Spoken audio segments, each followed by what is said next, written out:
Simon says a live chat. It's a Saturday morning here in Auckland, New Zealand. Beautiful morning. Had some heavy rain over the last few days. Good chance to test out my weather station from Whitboy. I've discovered some interesting things with that. It seemed to be over recording massively on the rain side.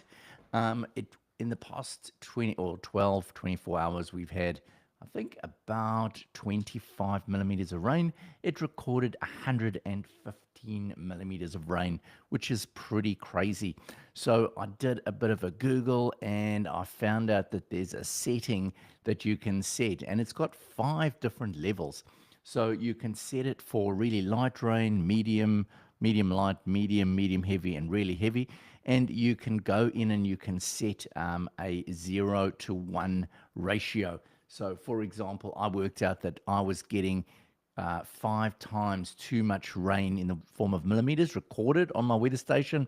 So I've now gone and put in a zero point 0.2 on all 4 levels, and I'll start fine tuning it from there. So we've got some more rain over the next week. So I'm going to test it out and I'll let you know how that works. But overall, I'm blown away with the way that Whitboy weather station is working. It's local, it's using the 433 megahertz, and the little land or the station is connected via Ethernet directly into my network. So, yeah, I honestly can say that's working extremely well. Now, today, what we're going to be having a look at, once again, we're going to go through some of the comments on my YouTube channel. I think this is a really great way of giving you guys a one-on-one feedback of what my audience has been asking me over the last week, and then to have a discussion. We can answer some of those questions and we can have a bit of a discussion about those answers and also what's going on in the home assistant and home automation world in this week. We're in the second week of May 2025. We've just seen the Home Assistant 2025.5 going live. Feel free, give me some feedback if you are listening in. I see we've got a couple of viewers online already, so welcome. I'm out of Auckland, New Zealand here. Let us know where in the world you're in and what you're doing with Home Assistant at the moment. What are you using? What's your favorite protocol? Are you using Zigbee, Wi-Fi, Matter? Let us know what's going on and please join in the chat here. So 2025.5 has just gone live. I had a bit of a play with the beta. There's some cool features. Probably the favorite feature for me would have been the new voices. So I'm a big fan of the Home Assistant Nabokasa. So with that, they're now giving us these voices, not only different voices, but also the inclinations. So is it a happy voice, a sad, excited, lonely, whatever, these all these different voice types. So that was pretty cool. Oh, awesome. We've got a local New Zealand follower. Hello from wonderful Welly, Arpan Chetri. Welcome on board, Arpan. Great to have you here today. It's a interestingly enough, talking about local audience here, we've got the Home Assistant Community Day happening on the 24th of May. I don't know if you guys have seen that, but basically Home Assistant is setting up a community day all around the world. People are catching up in locations in their city and talking about Home Assistant. So I've actually set up a community meetup here in Auckland. Sorry, not in Wellington for you, Arpan, but if you are up in Auckland, 24th of May, we're going to meet at the McDonald's in Green Lane, and we've already got, I think, 13 people registered for that. So that's going to be super awesome to meet some of the local Home Assistant fans in my area. So just getting back to 2024.5. So yeah, we've got that, the new voices that have come in. It looks like they're doing some work on Z-Wave as well. It looks, or Z-Wave for you guys in the States over there. It looks like Home Assistant is developing a long-range Z-Wave radio and antenna. So according to them, they're getting further transmission distances even than using the LoRa. So be pretty interesting to see what they're going to come up with there. Personally, I've never tried Z-Wave devices. I find them quite expensive and they don't seem to be that ubiquitous here in New Zealand. Plus, you have to be really careful that you get the devices with the right code for your country. So interesting to hear your feedback on Z-Wave if you're using it. I do hear that it is very robust and it works really well. But yeah, having never tried it, I can't really comment on that. So yeah, Home Assistant's doing that. Some of the other things, they've done some more work on the backups. One of the features that I like, it actually came in a month or two ago recently, was the backup feature where if your Home Assistant dies and you then load it up to a new SD card, plug it into your Raspberry Pi, it now pops up and says, are you using Nabocasa? You log into your Nabocasa account, and then it will automatically download or basically restore the last backup that you have on your Home Assistant. So that's pretty cool. I quite like that. Other than that, obviously a whole lot of new integrations, some breaking changes, but not too many, which is pretty awesome. Welcome to everyone on the live stream here today. I see we've got more and more people joining up. Fantastic to have you all with me. Please feel free, make a comment, let us know where you're from, what you're doing with Home Assistant, if you've got any questions about it. Some of the new devices I'm playing with, I just got this little guy working in the week. This is super cool. This is the SM Lite. It is a dual radio, so I can run Zigbee on the one, and I can run Thread on the other. Super cool. I will be releasing a video very soon about that. Another thing that I've been up to in a week, I've just released a video about this. This is the Sonoff iHost. Now, recently they've released a version where you can actually load up Home Assistant onto the iHost. So yeah, we'll see how much interest there is in that, but it is quite a cool project just to see. Really cheap piece of hardware, sells for just over 100 New Zealand dollars. That's sort of 50 or 60 dollars American. So yeah, a pretty cool little device. One thing about this is only a 32. It's only, what is it? 32 instead of 64. So that means that the processor is not powerful enough to run your things like Node-RED as an add-on. We'll run the normal add-ons, but not Node-RED. So just bear that in mind. If you like the idea of loading Home Assistant up to a iHost, I've tested it out. It works really great. Just bear the other thing in mind. It's not the latest release of Home Assistant. I haven't actually quite figured out yet which release it is and how it's going to update over time. But stay in touch and we'll follow up with that as it goes. All right. So welcome to Jose. Jose is saying that he is really frustrated with smart things. Lots of TV entities just shows unknown. Jose is a Brazilian living in CHC. Is that Christchurch, Jose? I'm assuming you're talking about Christchurch, New Zealand, South Island. If it's not, I'm assuming CHC could be something anywhere else in the world as well. I used to automate lights with Chromecast play status, but for some reason, Samsung can't share the same detailed status. Okay, so Samsung SmartThings is something that I have never actually tried. Perhaps I should give it a bash and see how it goes. The systems that I've currently running is Home Assistant, obviously is my key. I'm running Apple HomeKit.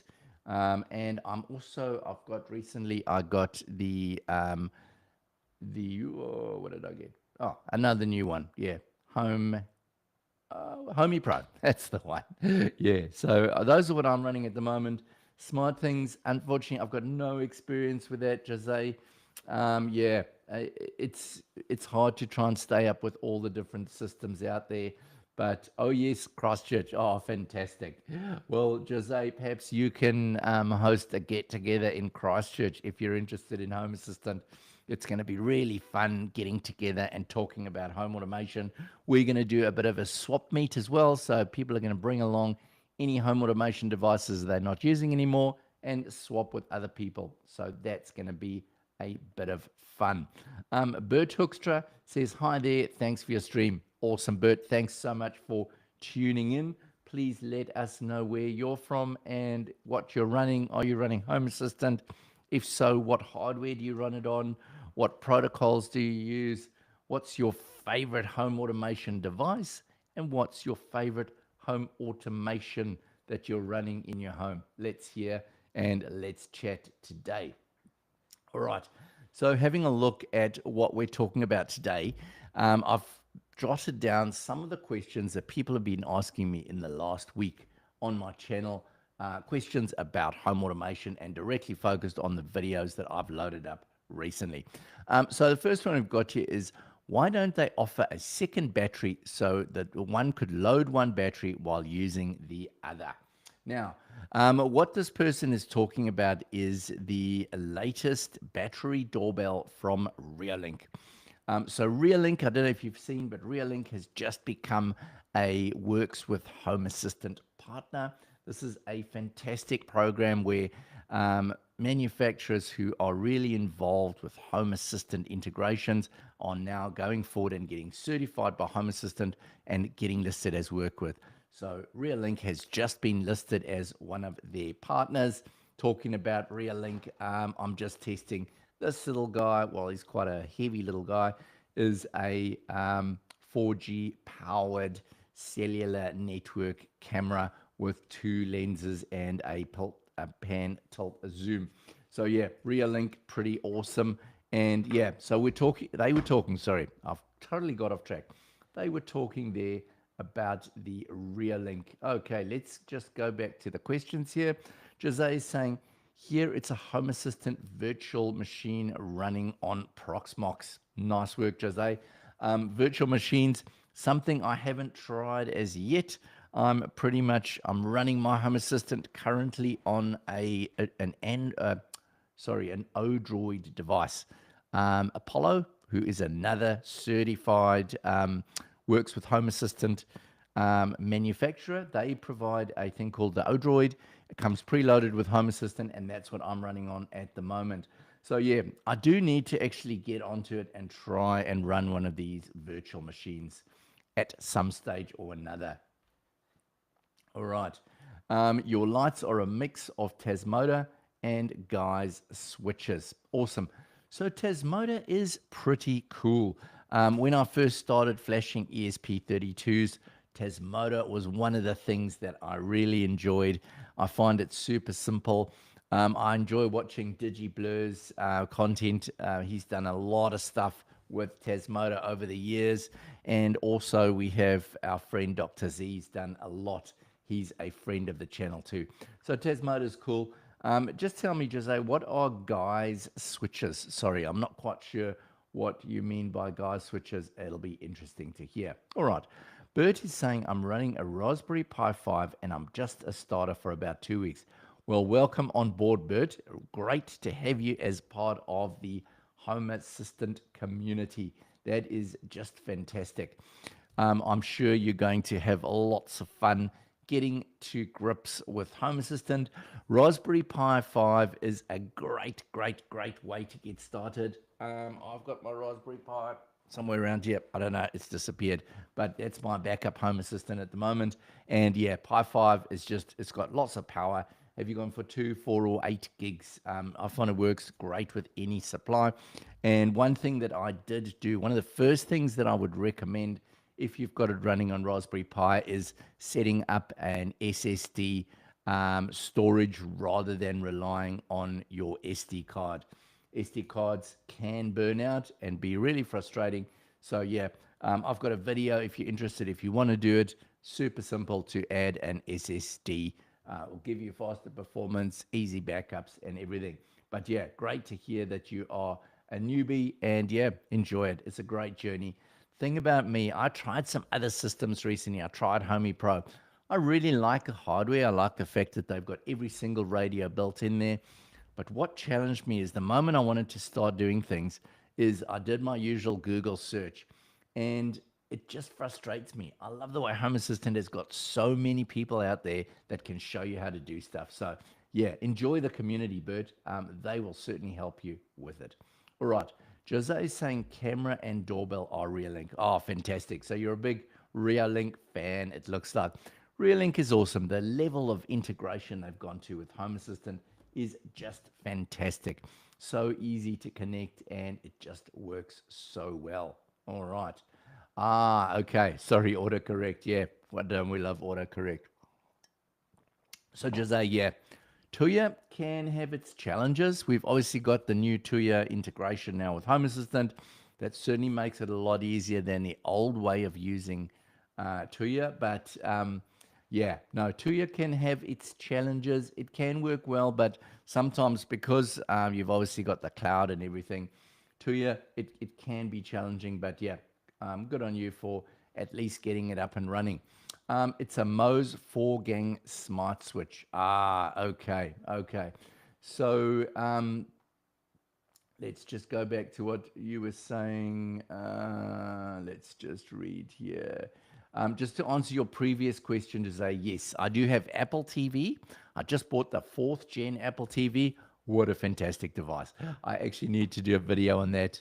Amazing. I can honestly say going from a smart TV, an LG smart TV, and using their system to load up my content, what a pain. I love Apple TV. Yeah, really, really cool. I will do a video on my new Apple TV.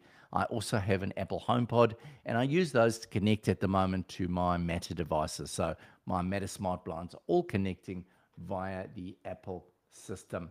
So yeah, Toya, you've got a Mo's 4-gang smart switch. The Toya integration is just it it seems to break easily. I must admit.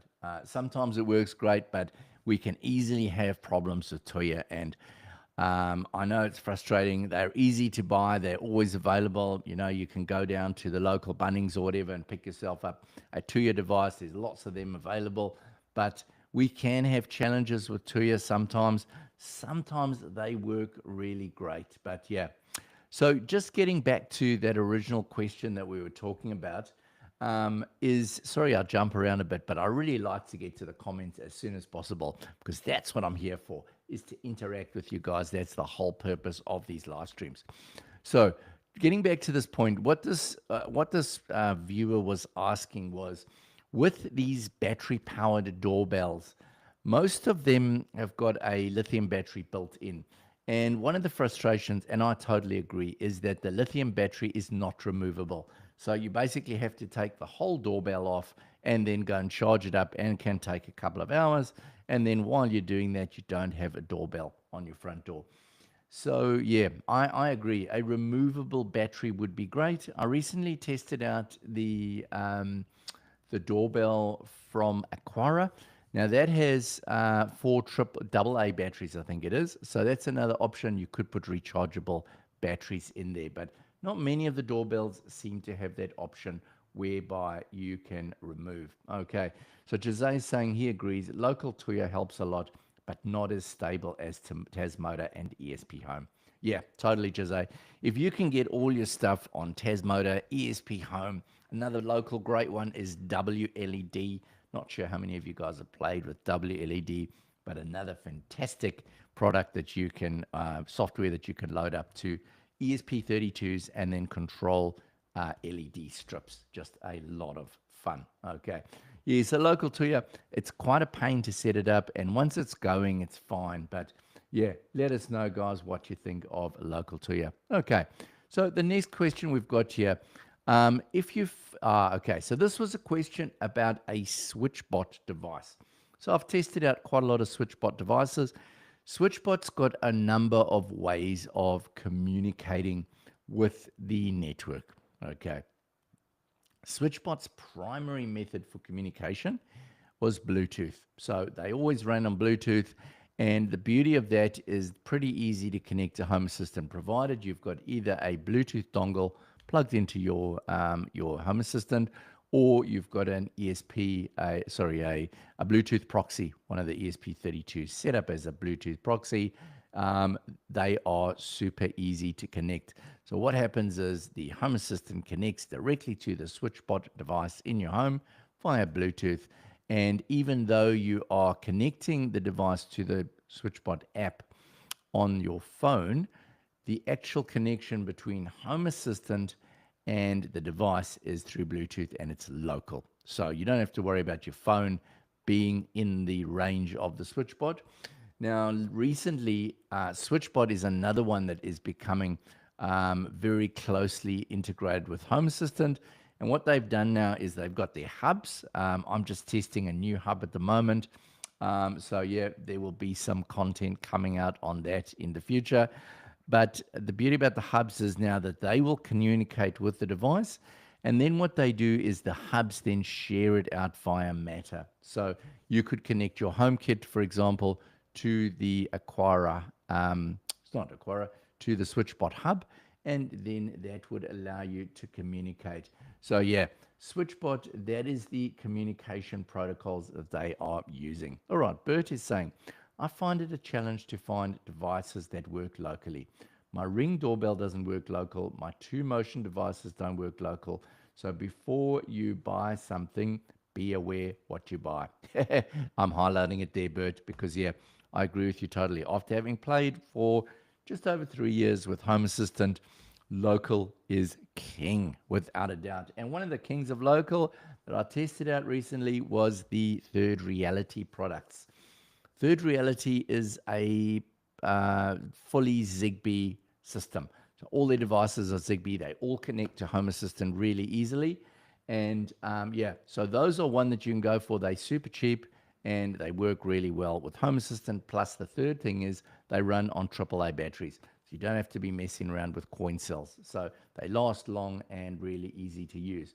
But yeah, I also have a Ring doorbell. One of the things I do like about the Ring doorbell, what I don't like, obviously, we all don't like, is the cloud connection and the fact that we have to pay for cloud.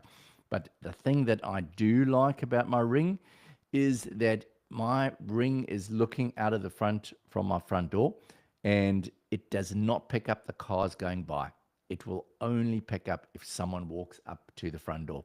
So it never gives me false alarms. And that is the one thing that I really do like about my Ring doorbell. But yeah, it's frustrating having to pay the money. I am not great on that at all. All right, Glenn. Welcome, Glenn. I have mostly Tuya devices, but Mo's Smart Switch all failed. So I chose to replace them with standard switch and a trip to Trade Depot. And let's get back. Let's give you a little bit more time there. Trade Depot and some new smart LED downlights, much better. Oh, fantastic. So yeah, Trade Depot, funny enough, that's where I bought my first smart bulbs from, smart downlights. Yeah. So yeah, they were pretty cheap in the day. This was about 3 or 4 years ago. And they had some pretty cheap colored RGB downlights, and they were Tuya based. Yeah. So Trade Depot, yep, I am with you there. I'm assuming then that you are based in New Zealand, Glenn. If you're in Auckland, come along to our meetup on the 24th at McDonald's Green Lane. It's going to be fun.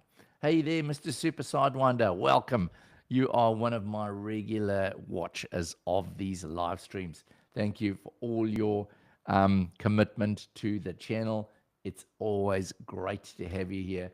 Please let me know what's going on. While we're talking about this, I've got something that I'm playing with at the moment. Now, I don't know if any of you guys have seen these or you know what they are. This is what's called a Grove sensor. So the Grove, they've got this little, I hope you can see this, they've got this little plug. So you press that in, and if you pull it nicely, it plugs out. So this little device, this has got 2 sensors on it. You probably can't see them, but there's 2 tiny little sensors on there. There's a temperature, humidity, and there's a barometric pressure. And along with that, on the board, we have this little Grove plug. Now, Grove, I think, is a super awesome idea because it is a plug-and-play device. So basically, you take your Grove connector. This communicates via I2 squared. And then this will plug into any other Grove device. Now, Grove, talking about Grove, obviously a lot of you guys have bought, along with me, has bought the Home Assistant Preview Edition voice. Now, if you open up your voice or you turn it around the back, there's a little tab that you can break off. And inside there is one of these Grove plugs. So what you do, you buy a Grove sensor, you get the cable, plug it into Home Assistant Preview Edition, and now you've got a voice control with a sensor attached to it that you can view within Home Assistant. Now that sounds awesome, doesn't it? However, I connected this up. I downloaded the code off the website. For some reason or other, it does not want to bring up sensors in Home Assistant. So if any of you have played with Grove sensors and your PE edition, please let me know how's it going. I'm a big Zigbee fan. I'm boycotting Matter, Thread, and millimeter sensors. Okay, cool. That's interesting. So, Zigbee fan, I agree with you 100%. I'm a huge Zigbee fan too. I always love playing with Zigbee, just so easy to connect and always local. Matter, yes. So we all know Matter was this big pie in the sky that was going to solve everything, make every single home automation system talk to each other. But as we know, it has not quite worked out there. Thread, well, yeah, next level. I found Wi-Fi Matter works pretty well. Thread over Matter, it's all right. I've got some new smart blinds that I'm running. Some different brands. There's Motion, there's Smart Wings, and there's another one. I can't remember what they were called. They seem to be connected pretty well. I've used my my HomeKit device to connect to the blinds, and then I've shared that out via Matter to my Home Assistant. Seems to be working well. I'm looking forward to trying and linking them up with this device soon and seeing how that works to do Matter over Thread. But yeah, millimeter wave sensors are interesting. They obviously have their huge benefits in the way that they can do all sorts of clever things. They can sense you sit still. You can do different zones. You can do sleep sensing. You can do fall sensing. All of these things, but they need to be tuned in. And that's one of the things I think that a lot of people, certainly myself, has had challenges with, is that tuning of the devices. You have to set the gates and then the levels, the sensitivity. And yeah, it is quite tricky. Some of them don't have adjustments and they just work, but then you can't control things within them.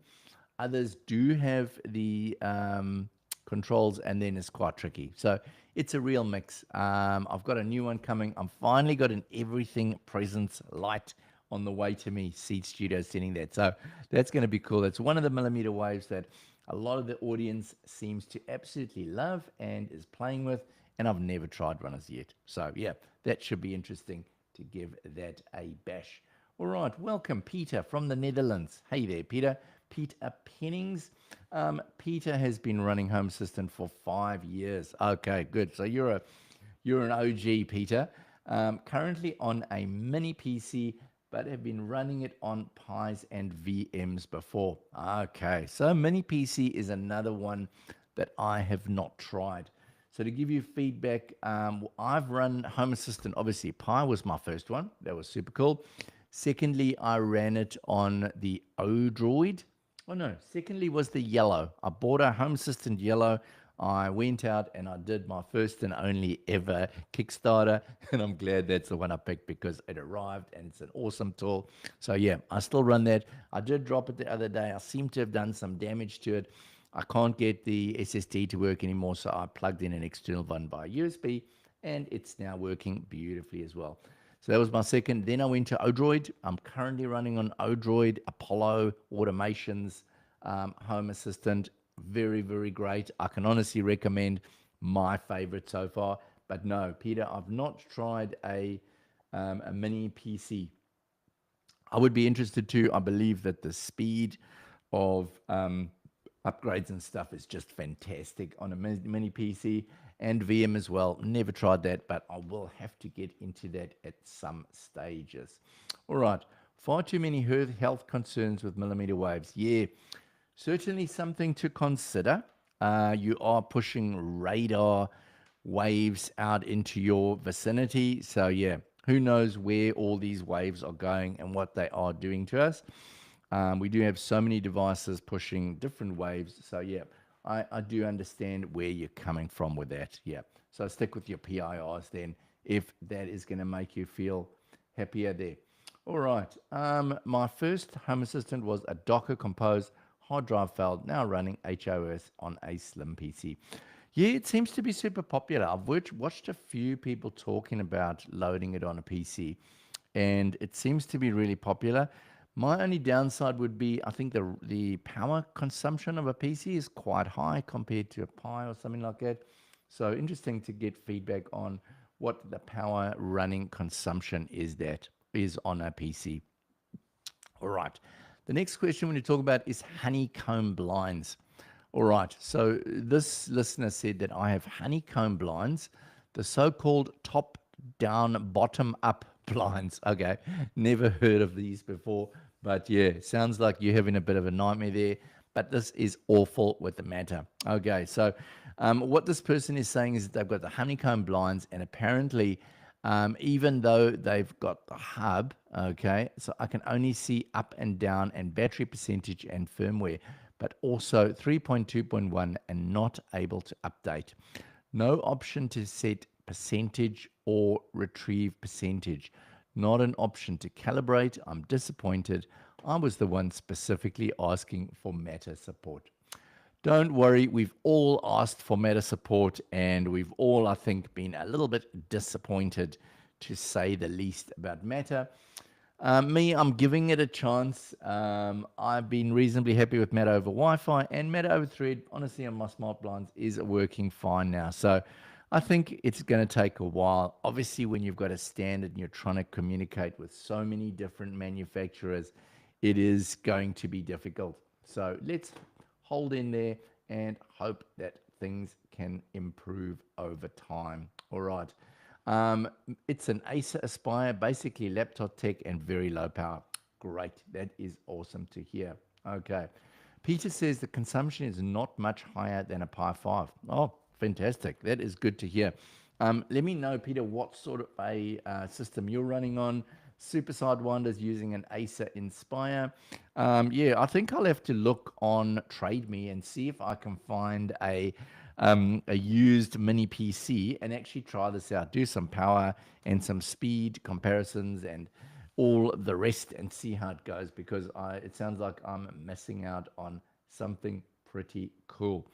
Bert Hoekstra is saying, can you give me any advice about a good gateway, local, to add devices, motion sensors, so I don't have a delay for about 5 seconds? Okay. So Bert, I'm assuming you're running Home Assistant. Sorry, I can't remember. You might have told me earlier. Okay, there we go. Mr. Super Sidewinder is asking. Bert Zigbee is super fast. Yeah, I would agree totally there with you, Sidewinder. Zigbee is absolutely almost instantaneous from what I can see on my network. Zigbee devices are cheap. They are low power consumption. They are easy to connect, local connection. Generally, you don't have any hassles. Generally, they don't fall off. It's a mesh network, so it's building upon itself. As long as you've got some powered Zigbee sensors, they will be continually supporting each other and building that network. So yeah, Bert, I think that is a really good idea. Go for Zigbee if you can. Zigbee, if you've got a Raspberry Pi, you obviously need to get a Zigbee dongle. You have two options that I generally recommend: either the Sonoff dongle, really simple, super cheap, or otherwise go with one of these type devices. You get the ones with the dual radio, that's the new one, or you get the single radio. These are the other models that they put out. So SM Lite is really great, but the Sonoffs are also absolutely bulletproof. I've used a Sonoff for many, many years, and it is perfect. The plus about these ones is they have a complete web interface, so you can actually see what's going in. You can control the device from the web interface, which is pretty cool. All right. Okay, we've got some more things over here. Peter is saying, I have a few Zigbee motion sensors running that are fast. Yep, there we go. So I think we all agree Zigbee is pretty questions. And no stupid QR codes. Yeah, I agree.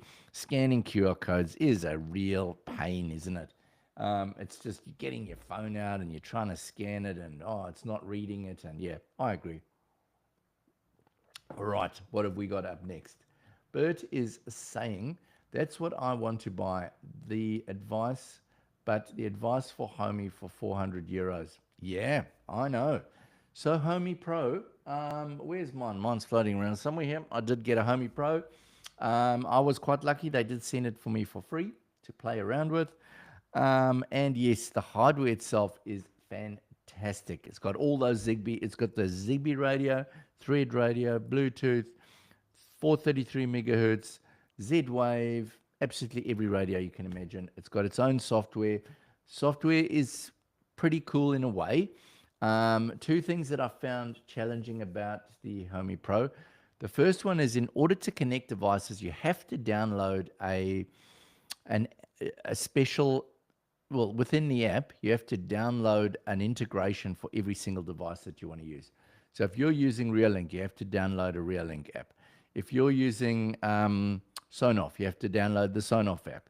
It's just so many downloads in that it doesn't automatically detect stuff like what we used to with Home Assistant. So it's the one challenge I had. Second one, obviously the price. Wow, it's quite a big entry level. And then the third thing was the fact that the community support is nowhere near Home Assistant. Don't know if you guys watch Home Assistant State of the Nation. 2 million people are now using Home Assistant. Isn't that fantastic? Just great, great news. All right, some more comments here. Peter is saying, I'm using B-Link N100 mini PC with 16 gig of memory and a 500 gig SSD. Wow, that sounds pretty bulletproof there, Peter. What is your rebooting time for Home Assistant when you do a restart? Be interesting to hear how fast that is running. Glenn, welcome, Glenn Lewis in Cambridge. Oh man, everyone from New Zealand joining in today. Fantastic. I'd definitely like a group meetup if I was in Auckland. I've made several WLED ESP32 devices to keep my 3D printer busy.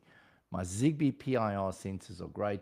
SM Light dongle is premium. Wow, there we go, Glenn. You're a big supporter of Home Assistant and all these other things. ESP32, WLED, everyone. Yeah, Cambridge is a beautiful part of the world. I love Cambridge. Whenever I come to Hamilton, Cambridge is one of the places I want to visit. Just awesome, awesome, awesome place. All right, so Peter is saying, I have a Homey, but only use it for its radios and matter to Home Assistant. I don't like that it's owned by LG now. Yeah, I think that is a questionable one as to where it's going to go now that LG is running it. We'll just have to wait and see. But yeah, when you get big corporates, you never know what is going to change. What I really like about Home Assistant, if you watched again State of the Open Home, they have basically set it up so that even if Paulus decided he wanted to go crazy and sell it, he can't do it, which is just amazing, isn't it? Okay. About 2 minutes, but I have a lot of integrations and entities. Okay, yeah, 2 minutes is quite long. I assume, how many entities do you have? It must be huge. And how many integrations? There must be absolutely massive. All right, so going back to the questions here. Okay, let's see what the next one. All right, so this question is talking about I recently started playing around with LoRa, long range communication. And what I did with LoRa was, I don't have any of my LoRa devices at hand, but LoRa, long range communication, Yolink is the company that I was testing. I tested out some door sensors that I'm using to automate my postbox to tell me when I've got mail. And this question was, we were talking about the hub. So I ordered the standard little hub. Frustration about that hub is it does have to communicate via the cloud. Apparently, they've released another hub that is not cloud-based. It's local. It's sold out at the moment. I'm waiting for them to send me the new one. Now, what this reader was saying is, FYI, they have a newer Hub 3 that can also use cellular service that you can pay monthly. It's working great for me so far. Okay, so that's interesting. So Yolink, yeah, they have some really cool products. I'm really impressed with the app, ease of setup, integration into Home Assistant, even though it was cloud-based, worked super easily. And it looks to me like it's a quality company and they're doing some good stuff. All right. So Peter's saying he only uses the radios. Okay, that's interesting. I might actually see if I can plug mine in again and start using the radios and link those. So Peter, I'm assuming you're using the radios and then linking that to Home Assistant. So yeah, interesting to hear how that's working. So in other words, you don't have any other Zigbee dongles or anything. You're just using Homey Pro for all of the radios, are you? That's pretty interesting. Please give me some more feedback on how you've done that and on what you are doing. The core reboot is under 30 seconds. Yeah. So for people new to Home Assistant, what's really cool now is that it reboots and things come up and it does the other stuff in the background. When I first started, you had to wait for the whole thing to open up before you could get Home Assistant running, and it could give you a bit of a stress factor. Right, Jose is saying, I also have a heat pump integrated with some Xiaomi Bluetooth thermometers. That's very interesting, Jose, because I was actually thinking about doing this myself because I've also got a heat pump that's integrated. I've got a Panasonic. I'm using the Panasonic integration. One thing that I hate about heat pumps, the remote control you get. I cannot believe that in 2025, we still have those horrible remote controls that are so difficult to understand and to control your heat pump. And that's why I love the thermostat control within Home Assistant, makes it so easy. But I'm really interested to hear, Jose, what integration you're using and what you're using to control your heat pump and how you're doing that, because I think it's a great idea. And where are those different sensors? Where have you put them in the house and how well is that working? Because I don't know, have you got a ducted heat pump or is it a split on the wall? The issue with the split on the wall that I have is, yeah, if you're sensing in this room and you want the temperature in that room to be higher, how do you actually tie them up? And doesn't it overheat in the one area? Really interested to hear some more information from you there, Jose. All right, welcome, Mike's Mods. I have so much mesh-tastic stuff in my shopping cart. Just don't need another device, lol. Looks like cool stuff though. Yeah, mesh-tastic. I've seen the mesh-tastic and I agree with you. It gets to a limit where you can only play with so much stuff, isn't it? So yeah, up to now I've left Meshtastic alone. But Mike, fantastic to hear. Please let us know what you're doing with Meshtastic. I've seen that people are communicating between devices and that like a sort of rudimentary cell texting system. Please let me know what you're doing, Mike. I'm interested to know how Meshtastic is working for you. Peter is saying, I do have a Zigbee dongle on Home Assistant. I mostly use the 433 megahertz radio on the Homey and then send it and MQTT messages to Home Assistant. Interesting. So please tell me, Peter, which devices are you pulling in from your 433 megahertz? I must actually plug my Homey in again and see what sort of signals I'm picking up with 433. I'll tell you what my challenge is. Oh, there we go. Peter's saying, I have a lot of legacy 433 mode switches and sensors. Okay, so I'm assuming that Peter's been in the game for a long time because obviously years ago, a lot of devices were made with 433 and he's now pulling them in. My problem with 433, and Peter, maybe you can help me, is trying to, yes, I can read the signals. I was playing with this little device. Don't know if any of you have seen this guy. So this is a 433 megahertz, and Laura, it's an ESP32. On the back, it's got a tiny little screen there, and it's got a little antenna. And this guy picks up 433, and you can bring it in via MQTT into Home Assistant. Problem I had was actually then converting the 433 megahertz signals and actually decrypting them. So I'm interested to hear what you got the Homey Pro to do that and what your system was for decoding those 433 megahertz signals, because that was the problem that I was having. It connected, sending stuff to Home Assistant, but I don't know how to actually read and decode those. I was interested to pull in some of my neighbors' different weather stations and different stuff and play around with it. Okay. Bert is saying, after updating Home Assistant release, all of the devices in local Tuya didn't work anymore. Someone had the same issues. Oh my goodness, Bert. This is a problem with Tuya, man. It's unfortunately, Tuya Local obviously is a HEX integration. So when you're using HEX, this is the problem. Every time you upgrade, you run the risk of there being a problem until the HEX integration is updated to the latest version. Yeah, I do really feel for you with Tuya. Tuya is just it's a always a challenging thing, and I know lots of people buy Tuya because it's easy to get the products and they're cheap, and but yeah, it is just a common problem that I hear from people, and I played with it myself personally. I've given up on Tuya.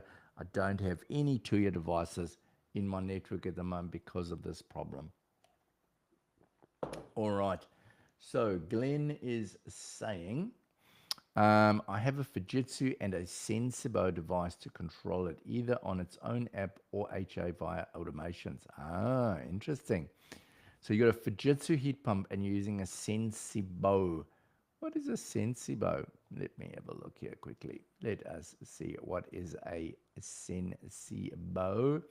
Let me just switch you guys over so you can follow with me here. Let's have a look at the Sensibo. All right, Sensibo. Indoor climate control. Save on energy bills, improve air quality, improve your elevate your comfort. Sensibo. This looks very interesting. Sensibo available at top Australian retailers. So there's an Air Pro, the world's #1 smart AC control room air sensor elements, shop out bundles. This looks very interesting. So it's designed to control. So it's a separate device with an app and it controls. This is very interesting. I must have a look at this. Wow, quite expensive. Um, I'm interested in having a look at this and seeing how well it works. Okay, so it connects instantly, minimal device, detects CO2 and volatile organic compounds, LED light sensor, get up and running in minutes. This is very interesting. Fantastic. Thank you for letting me know about this. I've never seen Sensibo, but definitely something that I would like to give a try. And I will be having a look at Sensibo to see what that is all about. All right. Peter, lots of comments. Thank you so much, guys, for the comments. The RF on Homey is very good. Ah, well, that's good to hear, Peter. I'm going to hook mine up today and play with it. I actually enjoy 433 megahertz. I find the signal is strong. It communicates through brick and everything. I love 43. It's OG stuff, man. I enjoy it. All right. I'd love to drop a link for my channel for all the music lovers. Go for it. Feel free. Drop your link there. I'm sure people will appreciate it and have a look and check it out. Okay, regarding heat pump control, I've been using a cheap Tuya, Tuya, I assume that is, 4-channel Zigbee board integrated into Home Assistant with ZHA. I use Node Red to run the safety side of things based on supply air temperatures. Interesting. Now, Mike, are you running a single heat pump, just one on the wall, or have you got a ducted system? That's what I'm interested to know because I've got a ventilation system, heat recovery ventilation system, and then I've just got a single split in my living area. So I am really interested in how I can control it better. Peter's saying it's not the Pro, it's the first Homey. I use an automation in the Homey that changed received signals into MQTT messages suited for HA. Interesting. So I wonder if I can get the new Homey Pro to do the same thing. I will have to look at that out and check it out. I'm really intrigued now, Peter. I'm in the process of replacing all the 433 devices for something more reliable like Shelly's and ESP Home for sensors. Great. Yep, look, ESP Home sensors are amazing. Shelly's are amazing. I was just playing with the new Shelly. There it is on my desk. This is Shelly 4th Gen. Shelly 4th Gen, awesome. It runs on Zigbee. They even have a LoRa plug on. Shelly are super cool. They are doing some awesome stuff, I must admit. Okay. So a ducted heat pump in 3 bedrooms. Yeah. So ducted heat pump is interesting. Now, with your ducted heat pump, are you able to control the airflow into different rooms? So can you, for example, if you've got a plenum or something that can control the airflow so that you can make one room warmer than the other? I'll be interested to know. And is that what this Sensibo device can do for people? Sorry, ducted whole house system, 1 central unit. Okay. So that's what it is, Mike. Yeah, I thought it might be something like that. So you've got the ducted system, and the Sensibo is then able to check out your different rooms' temperatures and control different rooms. That's awesome. You know, if my house was well insulated, I would definitely be doing something like that. The problem with my house, no insulation in the walls. So if I'm going to run a heat pump 24/7, man, it's going to be costing me a lot of money on the electricity bill. Wow, these comments are coming rushing in. I love this, guys. Thanks for all the communication today. It's just fantastic. There are Xiaomi thermometers in every room, but the automation is mainly for my son's bedroom. If the temperature in his room gets below 18, a scene is started. Okay, good idea. Definitely for young people and also elderly people, keeping the temperature above 18 degrees is super important. So that is interesting to hear.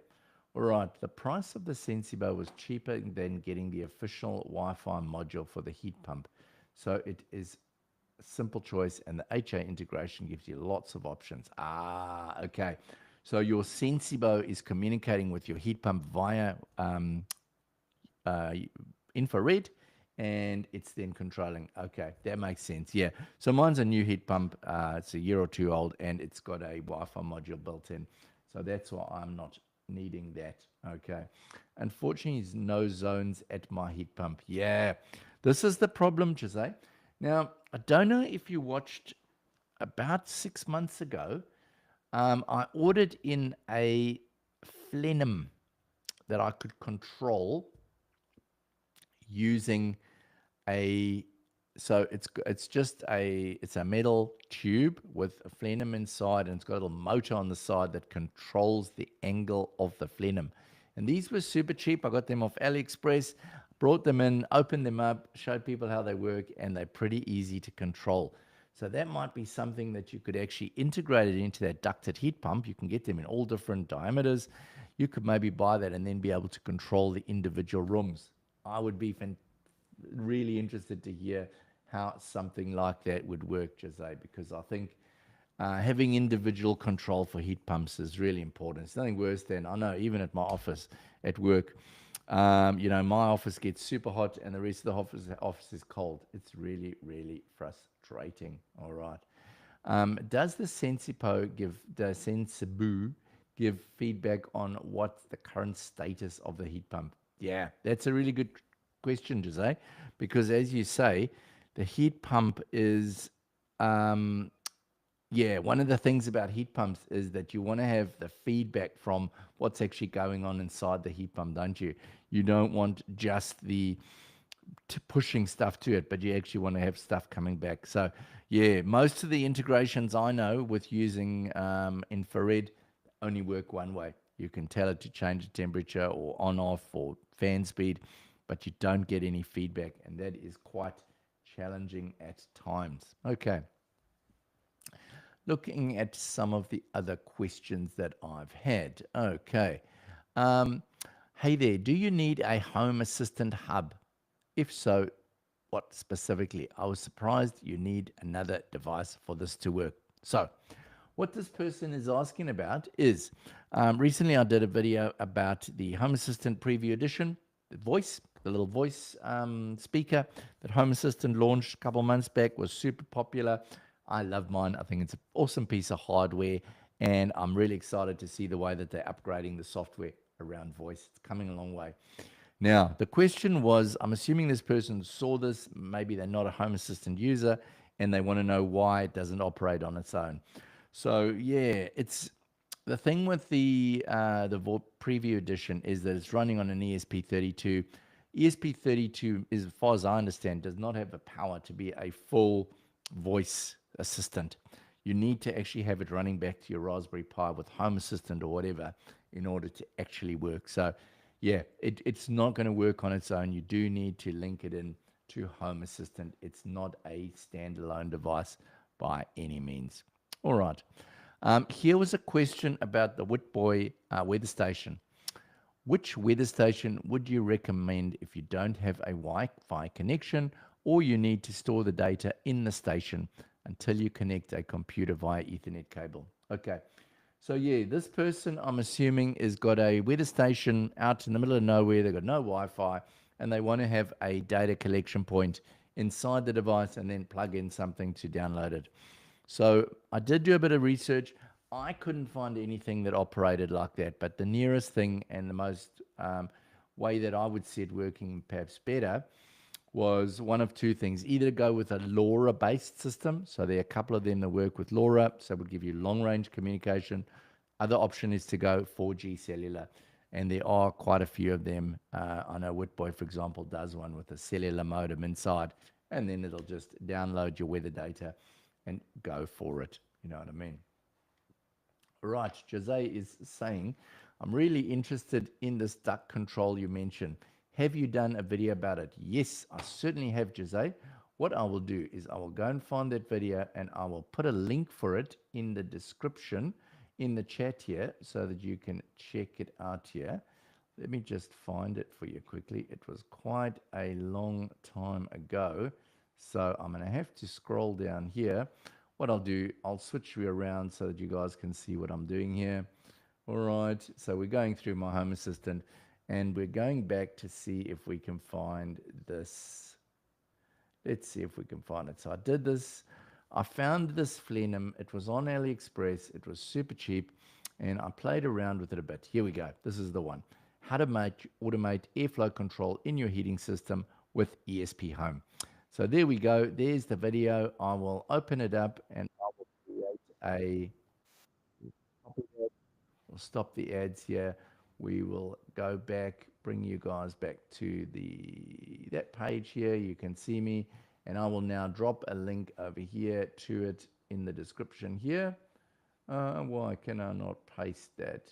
There we go. Paste that in and send. Does that work? There we go. There's the video. So that is the one with that Phantom I was talking about. Super cheap. They're like, I don't know, $15, $20, something like that. Really cost effective. And then I connected up an ESP32 to it, and yeah, quite a fun little video. Okay. Mike is saying, I want one. Just waiting for a larger, better sounding unit. Yeah. There is the satellite one. I don't know if you've seen that. Satellite one is a board, and it's got an amplifier built in it, and he's got a 3D printed case that you can print out, and you can then put in a big speaker. So check that out if you want to find a bigger one. Yeah, regarding Home Assistant Voice PE, totally, I'm with you. Peter's saying you can connect a better speaker to Voice PE. Yes, you've got the little mini jack in the back there, and you could connect that to a Bluetooth speaker and run it. I think the PE is a fantastic bit of kit. Reason I like it is the software is just so easy to update from Home Assistant, and it works really well. Obviously, it's a lot of people. Some of the guys have compared it to the Amazon products and the Google products. It's not going to be what you expect. You know what I mean? It's not. First of all, it's not working on the cloud. We're trying to do things locally. It's open source. We will get there, but it's a slow and a difficult process, guys. So I think you just need to be impressed, or the way I was super impressed with what the guys are doing over time and the way that things are growing. All right. Okay. And then another comment that I had was, you've installed the bird spikes upside down. So this is talking about my little weather station from Whitboy. Came with some bird spikes, and yep, I've put them upside down, but they still work. Haven't had any birds sitting on my weather station and causing any havoc with it. Thank goodness. All right. Bert says, thank you very much for the stream, and hope to see more in future. Bert, I really appreciate your support on the stream. It's great to have you as part of the team here and giving comments. It's great having you guys on board. Live streaming is one of my favorite parts of my Home Assistant channel because it's so awesome seeing everyone and chatting to you guys and getting your feedback. So there definitely will be more streams. Probably once a fortnight, once every second week or so, I will get a stream up. And generally this time, Saturday morning, works quite well for me. So yeah, stay tuned for more streams. They will definitely be coming. All right. So another question I had here was I've got these year light, are they? I think it was year light they're called. I'll just check here on my phone. Is it Yeelight? Um, was it Yeelight? Let's see here. Yes, Yeelight. I bought some pretty cool Yeelight cubes. Yeelight is they do RGB cubes, which you can then get to show clock or other displays. And someone was saying that they couldn't get them connected. I'm not sure why. Mine connected pretty easily, and there is a Home Assistant integration. One of the things I'd really like to do with Yeelight is be able to actually push custom messages to my Yeelight cubes from Home Assistant. I haven't worked out how to do that. If anyone knows how to do that, please let me know. All right. Then I've got another question here. Do you have any suggestions on how to automate downlights that can change color, e.g., cool white during the day if on and warm white in the evening if on, possibly with dimming? And yes, I certainly do. If you go to HVAC, you'll see that you can download a what is the term? A circadian lighting um, blueprint. So go to HVAC, search for, or no, sorry, not HVAC, blueprints. Go to blueprints in Home Assistant and search for circadian lighting. You can download the circadian lighting, and yep, that is the way to control your lights. It works pretty well. It's super easy. All right, so we've talked about 2025.5, latest upgrade from Home Assistant. Talked about the Community Day. That's going to be fun. I can't wait to meet all of the locals here in Auckland at the Community Day. And guys, if there's a Community Day in your region, why not go along, meet some other people? If there's no one hosting one in your city, just go onto the Home Assistant page and host one yourself. Super easy. I'm just doing it at McDonald's. We're just going to meet up there. We're going to have a chat, 2 hours, and talk about Home Assistant. Anyway, guys, I'm thanking you so much again for everyone that has joined me on the live stream today. It's been absolutely fantastic. 15 people watching my live stream at the moment. Guys, just amazing. I love communicating with my audience. Love Home Assistant. Love what's happening. I love all the manufacturers that are now creating devices that are now works with Home Assistant. I think this is great. I love the community, and I really enjoy working one-on-one with you guys, and it's an absolute honor to be able to host this channel and enjoy it. A big thank you also to all my channel members. I'm just going to go, and we're quickly going to say thank you so much to everyone who is my channel member. Let me just go in here and get the list, because big shout out to all my channel members. We'll just give them by name now to say a big thank you. We've got, starting from the longest, we've got Iago Medeiros, we've got Nathan Boatwright, Johnny Bergdahl, Kenny Murphy, we've got Dell's Logos 3D Printing, we've got Michael, we've got N19, and Robert Pagan. Thank you so much to all of you guys. You can currently view my latest video. It's up first for members to view. Check it out and enjoy it. Thank you so much. Bert is saying thank you to Peter. Super Signed One is saying thanks all. Face blue and smiling. We've got to say, Mike's saying, got to run, Bert. Take care, everyone. Peter's saying like and subscribe. I just did. Fantastic, Peter. Thank you so much once again, everyone. It's been absolutely awesome.